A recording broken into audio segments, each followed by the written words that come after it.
Tonight, I bring you a story with an ending so profoundly unexpected, it will leave you breathless. While I may, in passing, offer a glimpse of its truth early on, I wager it will remain a phantom in your mind, eluding your grasp until the final, chilling revelation. But before we descend into this darkness, a brief invitation. If your soul hungers for tales of the strange, the shadowed, and the utterly mysterious, woven into compelling narratives, then you have found your sanctuary. This is our creed, our soul offering, delivered weekly. This resonate? Consider extending a gesture of appreciation to that humble like button. And of course, subscribe and enable all notifications, lest you miss a single thread of our weekly tapestry of terror. Now, grab your cup of coffee, settle in, and listen closely. The story begins.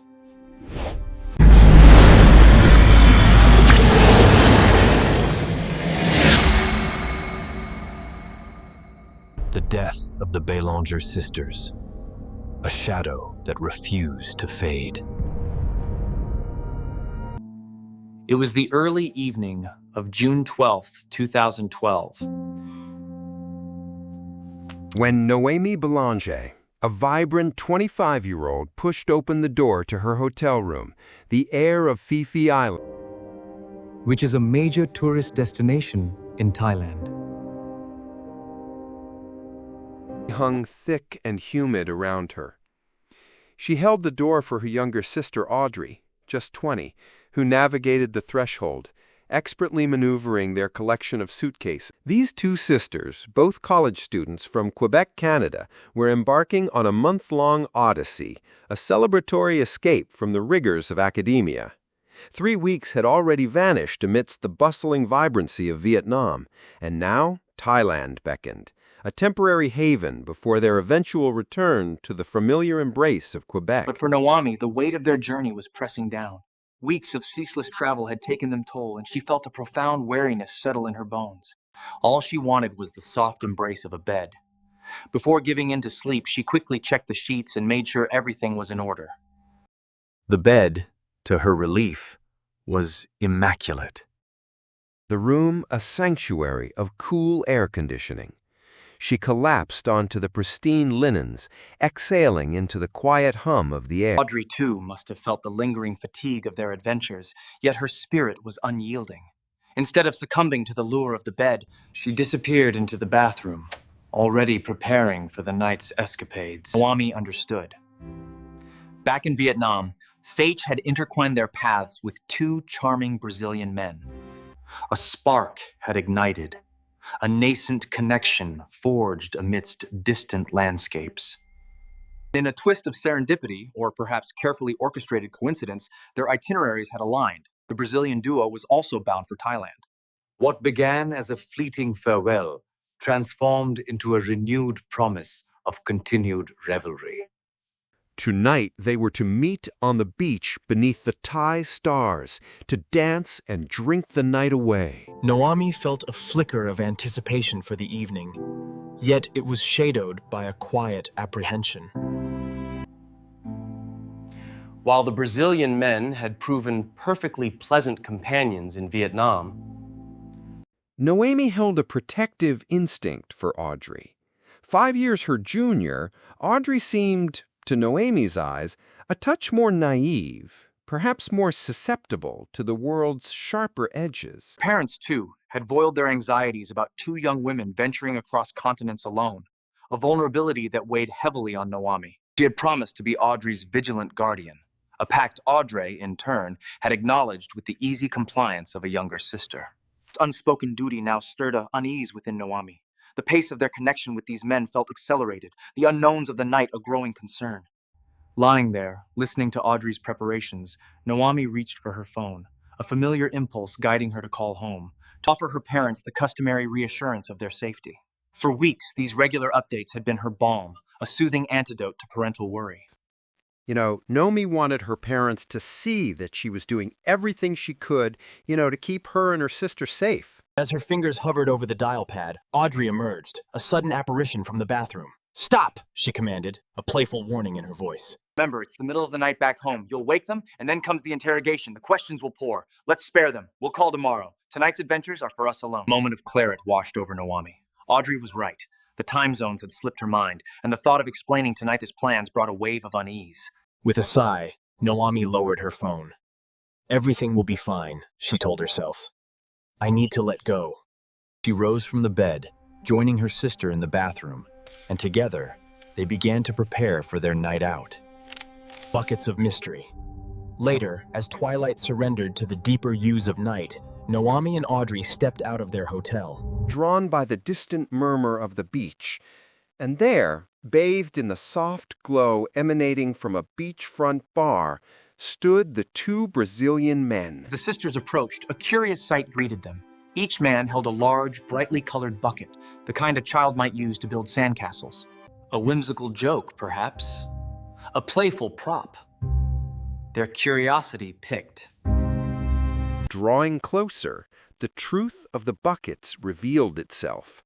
They were brimming with ice and a mysterious liquid, some sort of potent concoction. Hello, friends. Greetings exchanged, the conversation quickly turned to the enigmatic drinks. "What are those?" Noami and Audrey asked in unison. With grins, the men explained.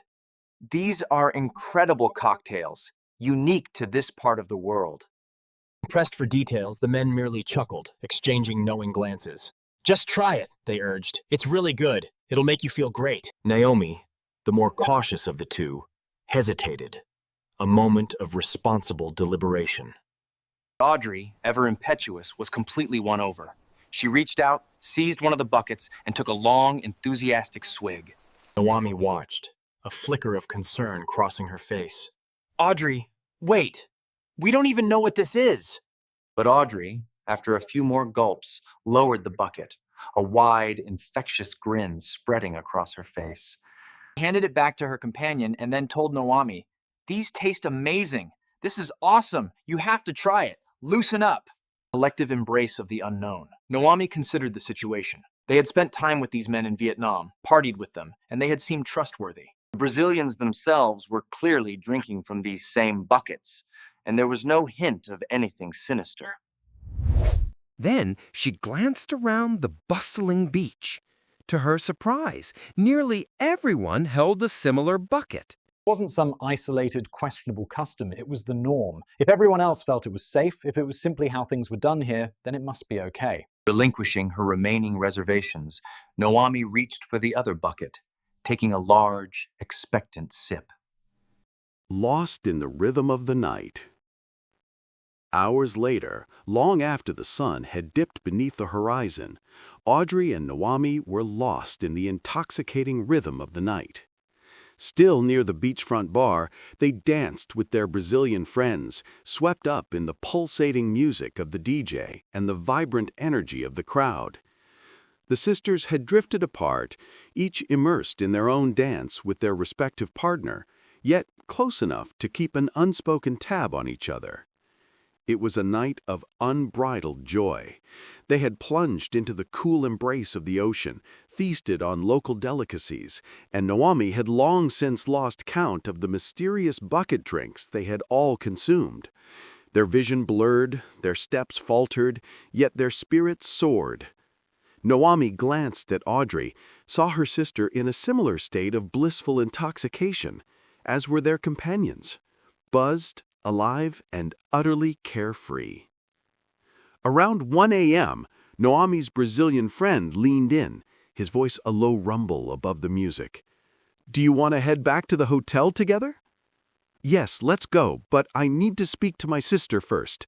She stumbled through the dancing bodies, finding Audrey deeply engrossed in a wild dance routine.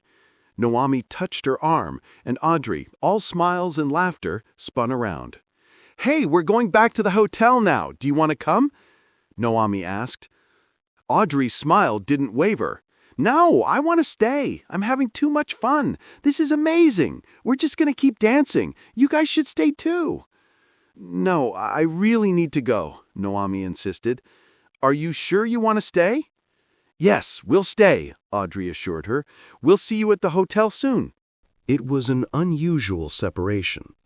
Noemi and Audrey rarely parted ways, especially when drinking, mindful of the inherent risks of being alone and intoxicated.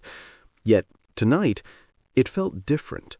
These men seemed genuinely good, and the atmosphere was one of pure, unadulterated fun.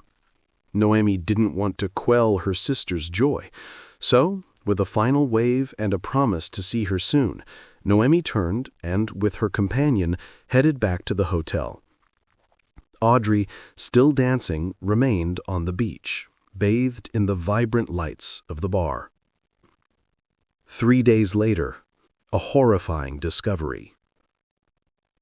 3 days later, on the evening of June 15th, a member of the hotel housekeeping staff approached Noemi and Audrey's room and knocked. Silence. This had been the pattern for the past 2 days. No one had been seen entering or leaving the room. Now, a deep clean was overdue, and without a response, the staff member had no choice but to unlock the door and enter. Once more, they knocked, calling out a polite housekeeping just in case. Still nothing. With a practiced motion, the staff member inserted their card, the lock clicked, and the door swung open. They stepped inside. Seconds later, a piercing scream ripped through the quiet hallway as the staff member burst back out, running, crying for help. At 9 p.m. that night, Lieutenant Colonel Rot Sombo arrived with his team of police officers. Sombo, an experienced officer, had already been briefed on the grim discovery within the room. Yet, seeing it firsthand still carried a chilling weight. Inside, 2 women lay perfectly still in their respective beds, tucked neatly beneath the sheets. It was Noami and Audrey Beloche. Each was surrounded by a stark, unsettling halo of vomit. Sombo estimated they had been dead for 12 to 20 hours. His initial theory gravitated towards alcohol poisoning. The vomit, the tourist setting, the presumed partying, it all fit. However, a closer inspection revealed a disturbing contradiction. Dried blood on their gums and beneath their fingernails. This was inconsistent with alcohol poisoning. Perhaps Sombo used, these were defensive injuries, a struggle, an attack. But a cursory sweep of the room yielded no signs of forced entry, no overturned furniture, no evidence of a violent confrontation. If a lethal struggle had occurred, it had vanished without a trace. Baffled, Sombo and his team were at a dead end. They needed more answers. Autopsies and comprehensive toxicology reports were the only path forward, but they would take time. While they waited, Sombo decided to reconstruct the girls' final hours, where they went, what they ate, what they drank, and with whom. The Brazilian connection and a disturbing parallel. Over the next few days, Sombo's team interviewed hotel staff, piecing together a timeline. They learned that Noami and Audrey, Canadian tourists, had ventured out on their first night. One sister returned to the hotel at 1 a.m. with an unidentified man. The other returned at 4 a.m., also accompanied by an unidentified man. These 4 individuals remained in the room until 6 a.m., when both unidentified men departed together, leaving the girls presumably behind. Hotel security footage confirmed this unsettling chronology. Sombo knew he had to speak to these 2 men. They were the last to see Noami and Audrey alive. Food poisoning was Sombo's first thought.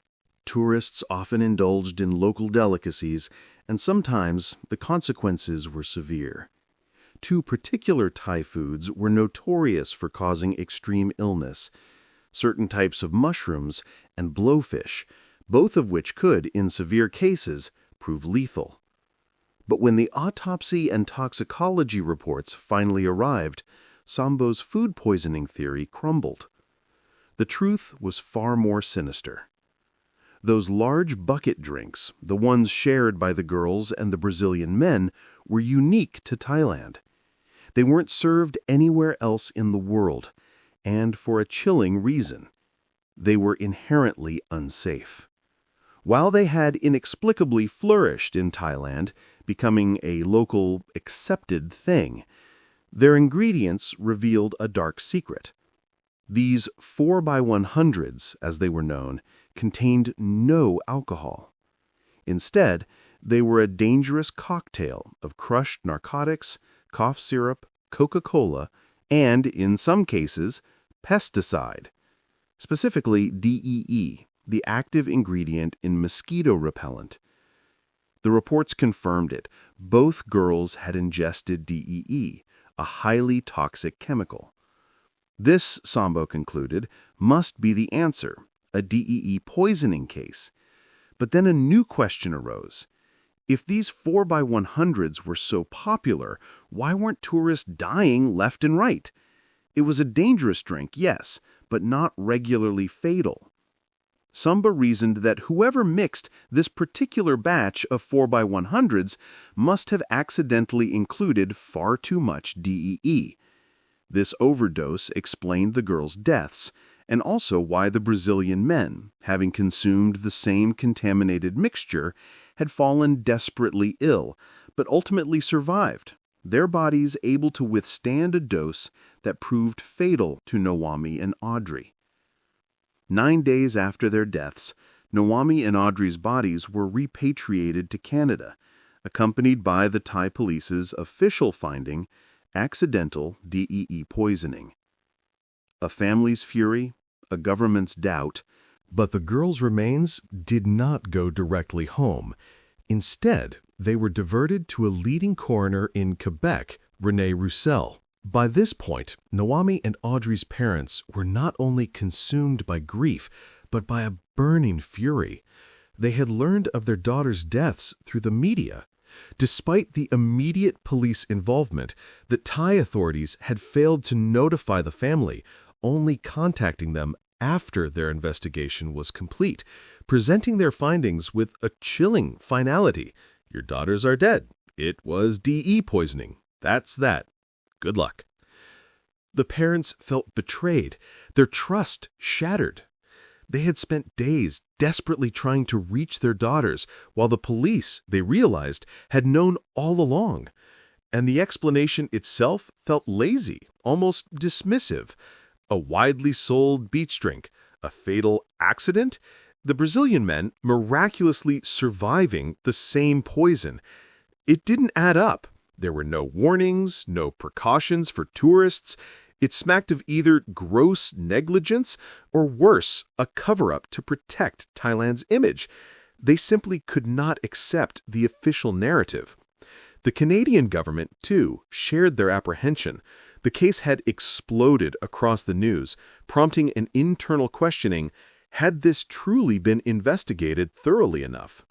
Thus, René Roussel was tasked with a second autopsy, a meticulous re-examination to ascertain if DE was indeed the killer, or if something else entirely had claimed their lives.